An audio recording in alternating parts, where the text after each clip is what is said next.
The morning sun cast long shadows across the dusty main street of Copper Falls, Montana territory, but Sarah McKenna felt no warmth from its rays. She stood rigid in the back of her father's weathered wagon, her calloused hands gripping the wooden sides, as townsfolk gathered to witness what they whispered would be her final transaction.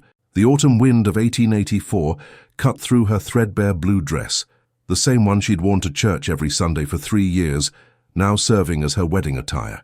27 head of cattle and $40 gold, her father Patrick announced loudly to the assembled crowd, his Irish accent thick with shame he tried to mask as pride.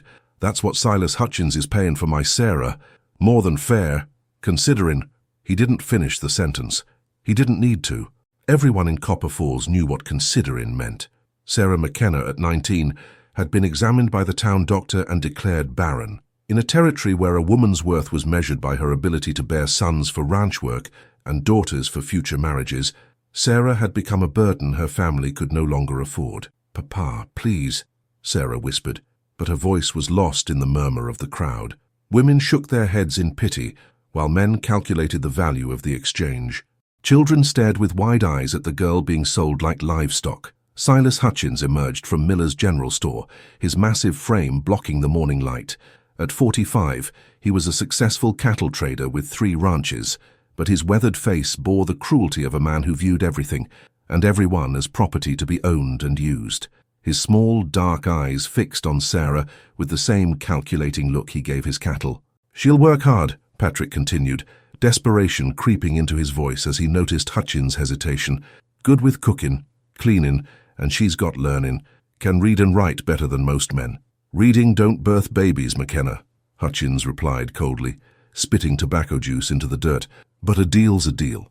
I need someone to tend my house and warm my bed, even if she can't give me heirs." Sarah's mother Mary stood beside the wagon with tears streaming down her gaunt face. "Sarah, forgive us," she whispered. "The bank threatened to take the farm. We had no choice." "There's always a choice, Mama," Sarah replied quietly, her voice steady despite the trembling in her chest. "You chose to save your land by sacrificing your daughter." The crowd fell silent at her words. In their world, children, especially daughters, didn't question their parents' decisions. But Sarah had always been different, always too proud, too educated for her own good, they said. Hutchins approached the wagon, his heavy boots creating small dust clouds with each step. "Come down from there, woman. Time to see what I've bought." Sarah climbed down slowly, maintaining her dignity even as her heart shattered. She faced Hutchins directly, her green eyes meeting his without flinching. This small act of defiance caused murmurs among the onlookers. "You'll learn to keep your eyes down, wife," Hutchins said with a menacing smile. "I don't tolerate uppity women." "Then perhaps you've made a poor investment, Mr. Hutchins," came a deep, commanding voice from across the street. The crowd parted as James Whitmore approached on his black stallion. At 32, Whitmore commanded respect throughout the territory. His Broken Arrow Ranch was the largest spread for 300 miles, and his word carried the weight of law in these parts. Tall and broad-shouldered, with dark hair and intelligent brown eyes, he possessed the kind of quiet authority that made other men step aside. "This is none of your concern, Whitmore," Hutchins growled, but there was caution in his voice. "Perhaps not," Whitmore replied, dismounting with fluid grace. "But I'm curious about this transaction. You're paying good money for a woman you claim is worthless. Seems contradictory." Patrick McKenna's face reddened. "She's my daughter, and it's my right to sell her like a broodmare?" Whitmore's voice remained calm, but steel ran beneath it. "Interesting interpretation of fatherhood." Sarah stared at the ranch baron, confused by his intervention. No one challenged men like Hutchins in matters of marriage and property. Women were transferred from father to husband, like livestock or furniture. Yet here stood James Whitmore, questioning the very foundation of their arrangement. "What's your interest in this, Whitmore?" Hutchins demanded, his hand moving instinctively toward his gun belt. "Simple business curiosity," Whitmore replied, his own hand remaining relaxed at his side. "A man of your reputation, settling for damaged goods. Makes me wonder if there's something about this particular woman that makes her worth more than you're letting on." The insult to her value stung, but Sarah detected something else in Whitmore's tone, a deliberate provocation aimed not at her, but at exposing Hutchins' true nature. "She's worth exactly what I'm paying," Hutchins snarled. 27 head and $40, and not a penny more." "Interesting," Whitmore mused, walking closer to examine Sarah as if she were indeed livestock. But when their eyes met briefly, she saw something unexpected. Not the cold assessment of ownership, but a flicker of recognition, as if he saw something in her that others had missed. The crowd grew restless, sensing tension between two of the territory's most powerful men. Sarah found herself trapped in the middle, her fate apparently being decided by forces beyond her control. "Well then, Hutchins," Whitmore said finally, "I believe you've made an excellent bargain. I'm sure you and your new wife will be very happy together." The way he emphasized happy sent a chill through Sarah. She had the distinct feeling that James Whitmore was not finished with this matter, though she couldn't understand why the territory's most eligible bachelor would involve himself in the affairs of a barren woman and the cruel man who'd bought her. 3 weeks into her marriage, Sarah McKenna Hutchins learned the true meaning of hell on earth. The Hutchins ranch house, a sprawling structure that should have been impressive, had become her prison. Paint peeled from the walls like diseased skin, and the smell of unwashed dishes and stale tobacco permeated every room. But the physical squalor was nothing compared to the cruelty of the man who owned her. "Woman, where's my breakfast?" Silas bellowed from the kitchen, his voice carrying the edge of violence that had become as familiar to Sarah as her own heartbeat. She hurried from the washroom where she'd been scrubbing his clothes in the pre-dawn darkness, her hands raw and bleeding from the harsh lye soap. "Coming, Mr. Hutchins," she called back, using the formal address he demanded. Any attempt at calling him by his first name, let alone husband, resulted in a backhanded blow that left her jaw aching for days. She entered the kitchen to find him slumped at the table, still wearing yesterday's clothes, reeking of whiskey and sweat. His bloodshot eyes tracked her movements as she worked at the stove, preparing eggs and bacon with practiced efficiency. "You're slow this morning," he growled, reaching for the bottle of bourbon that had become his constant companion. "Maybe you need another reminder about what happens when you displease me." Sarah's hand instinctively moved to her ribs, where purple bruises painted a map of his previous reminders. She said nothing, having learned that any response only fueled his anger. "Look at me when I'm talking to you," Silas snarled. She turned, meeting his gaze with the blank expression she'd perfected, showing neither defiance nor complete submission, walking the razor's edge that might spare her his worst violence. "That's better," he said with satisfaction. "You're learning your place, though you're still worthless as a wife. Can't even give me sons to carry on my name." The words cut deeper than his fists ever could. Sarah had grown up dreaming of children, of little ones running through fields and learning to read by firelight. The doctor's pronouncement had shattered that dream, but Silas made sure to grind the pieces into dust daily. "I'm going to town today," he announced, gulping his breakfast without tasting it. "Cattle auction.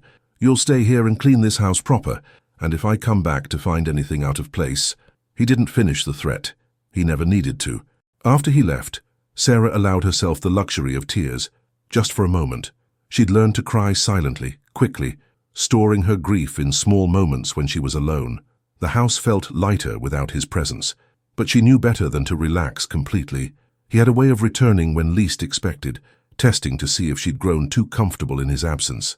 She was sweeping the front porch when she saw the rider approaching. Her heart sank, thinking Silas had returned early, but as the figure drew closer, she recognized the black stallion and its rider. James Whitmore sat his horse with the easy confidence of a man who'd never known real fear, his presence commanding even from a distance. "Mrs. Hutchins," he said, touching the brim of his hat as he reined in before the porch. "I hope I'm not intruding." "My husband isn't here," Sarah replied carefully. She'd learned to be cautious with all men, but something about Whitmore's presence made her more nervous than usual, not from fear of violence, but from something she couldn't quite name. "I know," he said simply. "I saw him in town. May I water my horse? It's a long ride back to Broken Arrow." Sarah nodded toward the well, then retreated to the safety of the porch steps as he dismounted. She watched him tend to his animal with gentle, capable hands, noting how the powerful stallion responded to his touch with trust rather than fear. It was a stark contrast to how her own husband treated everything in his possession. "Fine morning," Whitmore observed, though his eyes took in details she hoped he wouldn't notice. The way she held her left arm carefully, the fading bruise on her cheekbone she'd tried to hide with her hair. "Yes, sir," she agreed quietly. "You're originally from Ireland, I believe, like your parents." "I was born here, but my parents came from County Cork." She wasn't sure why she was volunteering information, but his voice held genuine interest rather than the calculating assessment she'd grown accustomed to. Beautiful country, from what I hear. Green hills and friendly people. So my mother says, though she hasn't spoken much of home lately. The bitterness in her voice surprised her. She'd tried so hard to bury her resentment toward her parents. Whitmore finished watering his horse, but didn't immediately remount. Instead, he leaned against the porch railing, maintaining a respectful distance while studying her face. "Mrs. Hutchins, I'm going to ask you a direct question, and I'd appreciate an honest answer." Sarah's pulse quickened. "Sir, are you happy?" The question was so unexpected, so impossible to answer safely, that she stared at him in shock. Happy? The concept had become so foreign that she barely remembered what it meant. It's not proper for you to ask such things," she stammered. "Perhaps not," he agreed. "But I've been wondering since your wedding day. You have the look of a woman who's drowning, and I find myself curious about whether anyone plans to throw you a rope." "My husband provides for me," she said automatically, the response she'd been taught to give. "That's not what I asked." His directness unnerved her. In her world, conversations were layered with hidden meanings and careful evasions. Men didn't ask women about happiness, and women didn't admit to unhappiness, even when it was killing them slowly.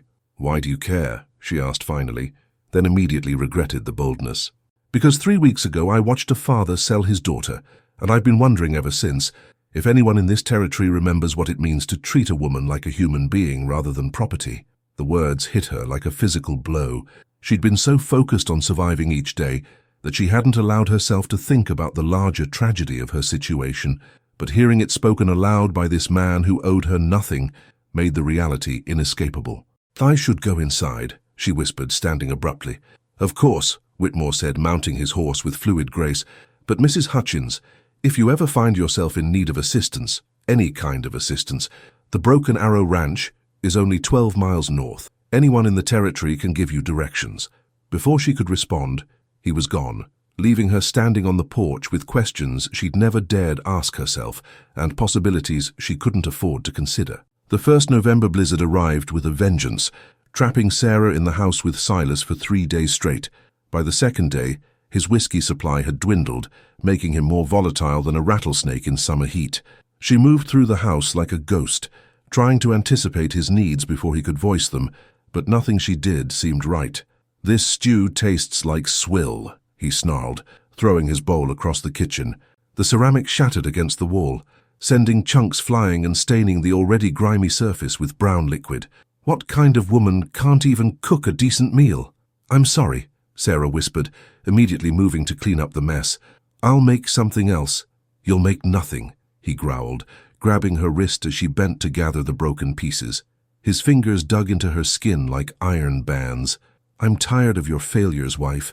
Tired of looking at your worthless face every day, knowing I was cheated." The grip tightened until she gasped, but she'd learned not to cry out. Sounds of pain only encouraged him. "Please, Mr. Hutchins, let me fix you something better. I have some preserved beef." His other hand struck her cheek with a sharp crack that echoed through the kitchen. Stars exploded across her vision, and she tasted blood where her teeth cut the inside of her mouth. "I don't want your food," he said, his voice dropping to a dangerous whisper. "I want what I paid for, a real wife, but since you can't give me children, you'll give me everything else." The look in his eyes made her stomach turn to ice. She'd managed to avoid his worst intentions since their wedding night, through a combination of exhaustion, his from drinking, hers from work, and his disgust with her supposed barrenness. But the storm had trapped them together, and his patience had finally run out. "Mr. Hutchins, please," she began, but he was already dragging her toward the bedroom. "Stop calling me that," he snarled. "You're my wife. Start acting like one." In that moment, something inside Sarah McKenna finally broke, but it wasn't her spirit. It was her fear. The realization hit her like lightning. She would rather die than endure what he intended. She'd spent weeks walking on eggshells, accepting his violence as the price of survival, but this was where she drew the line. As he pushed her toward the bed, she spotted the heavy iron poker beside the fireplace. Without thinking, her hand closed around it. "I said stop calling me Mr. Hutchins," he repeated, beginning to unbuckle his belt. "Say my name." "Silas," she said quietly, raising the poker behind her back. He smiled with cruel satisfaction, not noticing her movement. "That's better. Now—" The poker caught him across the temple with a sound like a melon hitting stone. He staggered, more surprised than hurt, blood trickling down his face. "You little—" he began, then lunged for her. But 3 weeks of constant labor had kept Sarah strong, while 3 weeks of constant drinking had made Silas slow. She swung again, catching him in the ribs, and he doubled over with a wheeze. "I won't," she said, backing toward the door, poker still raised. "I won't let you. You're my wife," he roared, straightening up despite his injuries. "I own you." "No one owns me," Sarah replied, surprised by the steadiness of her own voice. "Not you, not my parents, nobody." She could see him calculating, weighing his chances against the iron rod in her hands. The storm raged outside, making escape impossible, but she was beyond caring about practical considerations. "You can't run," he said, as if reading her thoughts. "Storm's got us trapped for at least another day. You can't stay awake forever." He was right, and they both knew it. Sarah felt the first flutter of panic as the reality of her situation sank in. She'd defended herself, but what now? He would never forgive this defiance, never stop trying to punish her for it. "But you can't stay awake forever either," she pointed out, forcing her voice to remain calm. They stood in tense standoff, the wind howling around the house like a pack of wolves. Silas touched his bleeding temple, his eyes never leaving her face. "When this storm ends," he said softly, "I'm taking you back to town, going to tell everyone how my wife attacked me without cause, how she's not just barren, but crazy too. Won't be hard to convince folks, they already think there's something wrong with you." The threat was more terrifying than his physical violence. In their world, a woman branded as insane could be locked away indefinitely, with no legal recourse and no hope of appeal. Her word would never be believed over his. "They might also wonder why your wife felt the need to defend herself with a fireplace poker," Sarah replied, though her hands were beginning to shake. "Who's going to believe a barren woman over a successful rancher?" His confidence was returning as he saw her fear. "I'll say you attacked me in a fit of madness brought on by your condition. Dr. Morrison will back my story. He's already on record saying there's something unnatural about a woman who can't bear children." Sarah's heart sank. He was right. The same community that had watched her be sold like livestock would readily believe she'd gone mad from the shame of her barrenness. Women were often blamed for their own misfortunes, and a childless wife was already viewed as fundamentally flawed. The poker felt heavier in her hands as the full weight of her trapped situation pressed down on her. Outside, the storm continued its assault on the house, but inside, a different kind of tempest was brewing, one that would soon force Sarah to make a choice that would change everything. "Put down the poker, wife," Silas said, taking a step forward. "Make this easy on yourself." But as Sarah looked into his cruel eyes, she realized that James Whitmore's words had planted something in her mind that couldn't be uprooted. For the first time in her life, someone had asked if she was happy. The question had awakened something she'd thought was dead, the belief that her life might be worth more than mere survival. "No," she said simply, gripping the poker tighter. The word hung in the air between them like a gauntlet thrown down, and both knew there would be no going back from this moment. The storm broke on the third day, leaving behind a world transformed by snow and ice. Sarah had spent 2 sleepless nights sitting by the dying fire, poker across her lap, while Silas alternated between drunken threats and unconscious stupors. Neither had eaten since their confrontation, and the house had grown cold as the firewood dwindled. When the morning sun finally pierced the grey clouds, Silas stirred from his chair where he'd passed out near dawn. The cut on his temple had crusted over with dried blood, and his clothes reeked of whiskey and sweat. His eyes, when they focused on Sarah, held the promise of retribution. "Time to go to town, wife," he said, his voice hoarse but determined.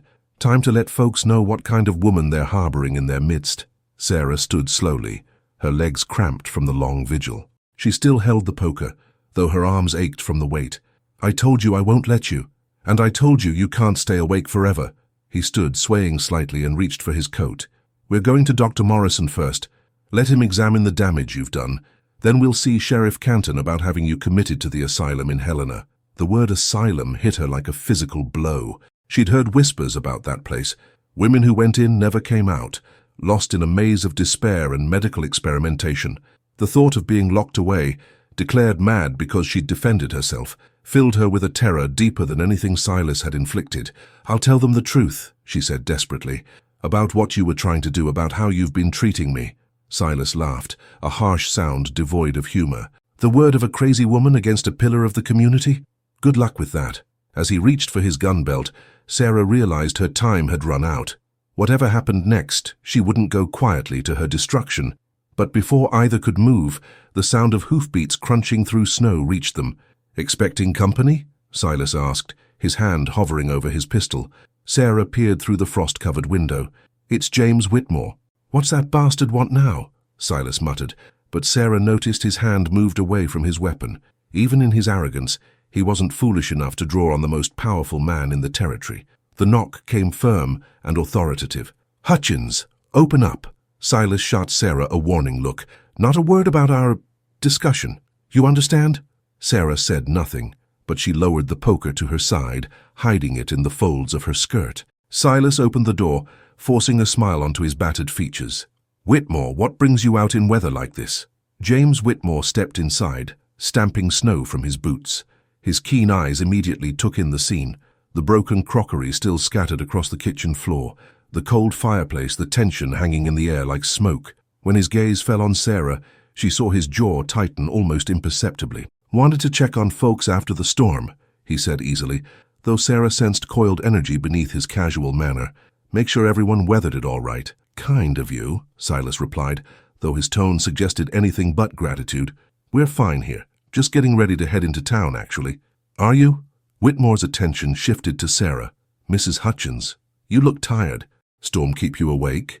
It was such a simple question, but something in his tone made Sarah look up and meet his eyes. What she saw there surprised her. Not pity, but a quiet rage that made her pulse quicken. "Some," she answered carefully.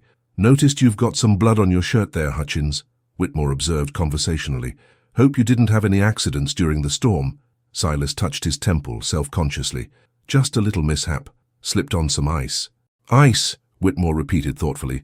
Inside the house, the silence stretched between the two men like a drawn bowstring. Sarah found herself holding her breath, sensing undercurrents she didn't fully understand. "Well," Whitmore said finally, "actually, I came here on business. I have a proposition for you, Hutchins." "What kind of proposition?" "I want to buy your wife's contract." The words hit the room like a thunderclap. Sarah's hand tightened involuntarily on the hidden poker, while Silas stared at Whitmore as if he'd grown a second head. "What?" "You heard me. I want to purchase Mrs. Hutchins's marriage contract. I'll pay double what you gave her father." "That's," Silas sputtered, "that's not legal. You can't just buy a man's wife." "Actually, I can," Whitmore replied calmly. "Checked with the territorial judge in Helena last week. Marriage contracts can be transferred if both parties agree to dissolution and the woman consents to the arrangement. It's unusual, but perfectly legal." Sarah felt the world spinning around her. "What are you saying?" Whitmore turned to her, his expression serious but kind. "I'm saying that I'm offering you a way out, Mrs. Hutchins, if you want it." "She doesn't want anything," Silas snarled, finally finding his voice. "She's my wife, and she stays my wife. I don't care what some judge in Helena says about contracts. 54 head of cattle and $80 gold." Whitmore continued as if Silas hadn't spoken. "That's what I'm offering. Double your investment, plus you're rid of a wife you clearly consider worthless." The amount was staggering, enough to buy a small ranch or start a business. Sarah could see the greed warring with pride in Silas's eyes. "And what exactly do you want with a barren woman?" Silas asked suspiciously. "You could have any unmarried girl in 3 territories. My reasons are my own," Whitmore replied, "but I give you my word that Mrs. Hutchins would be treated with respect and dignity, something she doesn't seem to be getting here." "You're talking nonsense," Silas said, but his voice lacked conviction. "A man doesn't just buy another man's wife without expectations." "Some men don't," Whitmore agreed. "But then again, some men don't beat women half their size either." The accusation hung in the air like a challenge. Silas's face flushed red with anger and embarrassment. "I never—" "The bruises on her face suggest otherwise," Whitmore cut him off, his voice now carrying an edge of steel. "As does the blood on your clothes and the broken dishes on your floor." Sarah realized she was trembling, not from fear but from a wild hope she didn't dare acknowledge. Could it be possible? Could someone actually offer her a way out of this nightmare? What would happen to me?" she asked quietly. "You'd live on my ranch," Whitmore explained. "Help manage the household, keep the books, oversee the domestic staff. You'd have your own quarters, your own income, and most importantly, your own choices." "It's a trick," Silas said desperately. "He's lying to you. Men like Whitmore don't help women like you out of kindness." But as Sarah looked into James Whitmore's eyes, she saw something she'd almost forgotten existed: genuine respect. Not the calculating assessment of her worth as property, but recognition of her worth as a person. "I need time to think," she said. "No, you don't," Silas snapped. "The answer is no. I won't be made a fool of by having my wife bought like a horse." "Actually," Whitmore said quietly, "the decision isn't yours to make. Under territorial law, Mrs. Hutchins has the right to consent to the transfer. Without her agreement, there's no deal." All eyes turned to Sarah. In that moment, standing in the cold, broken-down house with a fireplace poker hidden in her skirt, and a choice that could change everything, she realized that for the first time in her 19 years, someone was asking what she wanted. The question that had haunted her since Whitmore's first visit echoed in her mind. "Are you happy?" She knew her answer. Sarah McKenna looked from Silas's furious face to James Whitmore's patient one, feeling the weight of a decision that would echo through the rest of her life. The poker in her hand seemed to burn with the memory of her moment of rebellion, while Whitmore's offer shimmered before her like a lifeline thrown to a drowning woman. She began, then stopped. For 19 years, she'd been told what to do, where to go, whom to marry. The very idea of choice felt foreign, terrifying and exhilarating all at once. "Think carefully, wife," Silas said, his voice low and threatening. "You know what happens to women who go against their husbands. The whole territory will brand you a whore who ran off with another man. No decent person will ever speak to you again." "As opposed to being known as the woman whose husband beats her senseless?" Whitmore asked quietly. "Seems to me she's already facing society's judgment. At least this way she'd face it with dignity and tact." Sarah closed her eyes, remembering her mother's tears the day she'd been sold, her father's shame disguised as righteous necessity, and the 3 hellish weeks that had followed. Then she thought about Whitmore's simple question. "Are you happy?" "I accept," she said, her voice barely above a whisper. "What?" Silas exploded. "I said I accept," Sarah repeated, louder this time. "I consent to the transfer." The words seemed to hang in the air like church bells announcing a new day. Sarah felt something shift inside her chest, a loosening of bonds she'd carried so long she'd forgotten they were there. "You can't be serious," Silas snarled. "You're throwing away everything for what? The chance to be some rich man's fancy woman?"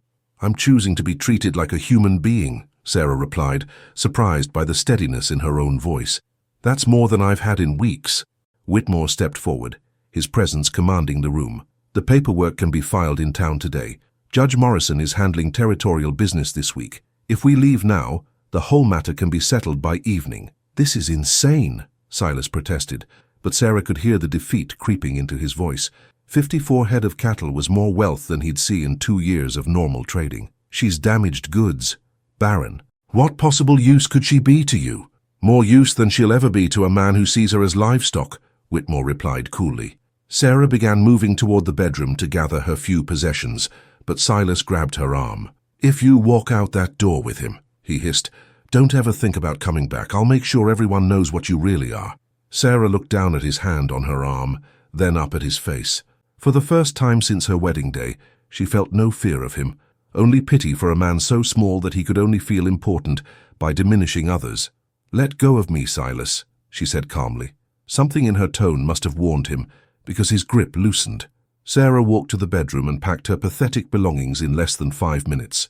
Everything she owned in the world fit in a single carpet bag: 2 dresses, some undergarments, her mother's Bible, and the small wooden horse her father had carved for her 10th birthday, back when he'd still looked at her with love instead of disappointment. When she emerged, Whitmore was counting out gold coins on the kitchen table, while Silas watched with hungry eyes despite his protests. 54 head to be delivered from my ranch within the week, Whitmore was saying. "And $80 gold, as promised."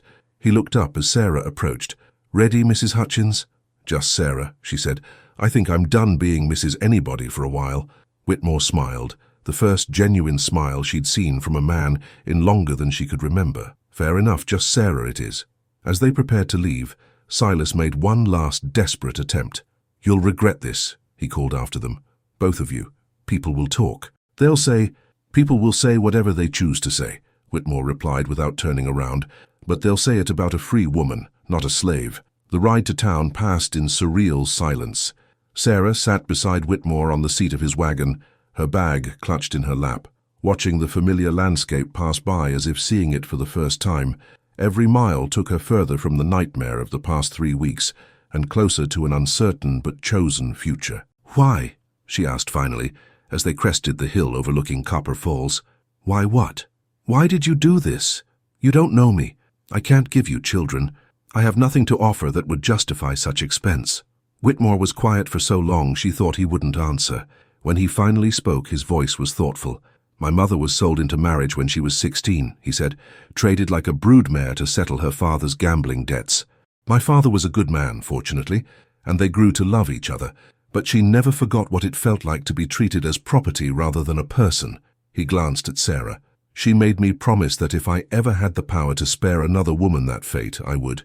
"So this is charity?" Sarah asked, trying to keep the hurt from her voice. "This is opportunity," he corrected, "for both of us. I need someone intelligent enough to help run a ranch, educated enough to handle correspondence and accounts, and strong enough to stand up to stubborn cowboys and demanding cattle buyers. From what I've observed, you possess all those qualities."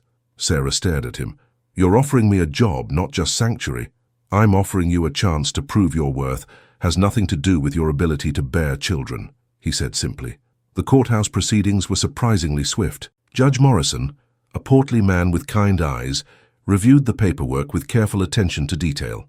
A few townspeople gathered to gawk at the unusual spectacle of a marriage contract being dissolved and transferred, but Whitmore's presence kept their whispers respectful. "This is highly irregular," the judge admitted, "but legally sound. Mrs. Hutchins, do you enter into this arrangement of your own free will, without coercion?"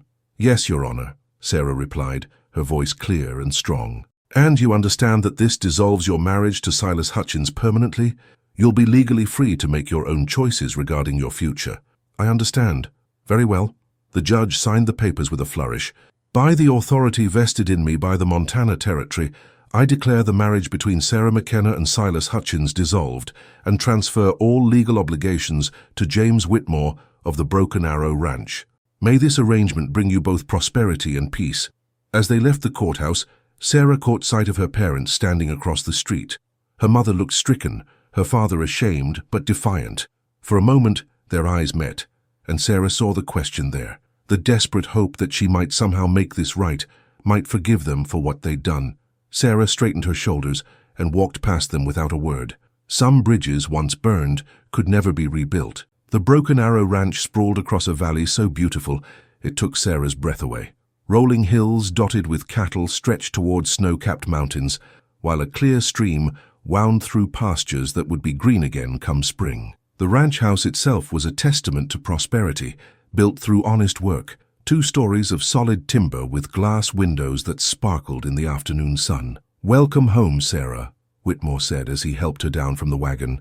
Home. The word felt strange on her tongue, foreign but full of possibility. For the first time in her life, she was exactly where she chose to be, with a man who saw her as a person rather than property. "Thank you," she said simply, but the words carried the weight of a lifetime's gratitude. As the sun set over the Montana Territory, painting the sky in shades of gold and crimson, Sarah McKenna walked through the door of her new life. Behind her lay a past marked by others' expectations and limitations.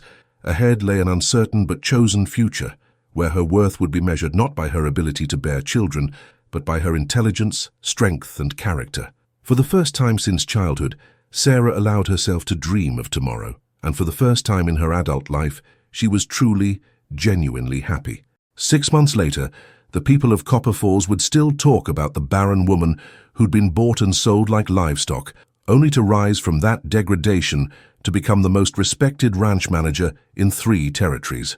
They'd speak in hushed, wondering tones about Sarah McKenna, no longer anybody's wife but entirely her own woman, who'd proven that a person's worth had nothing to do with society's narrow definitions of usefulness. But that's a story for another day. This day, as snow began to fall softly on the Broken Arrow Ranch, Sarah McKenna was finally free.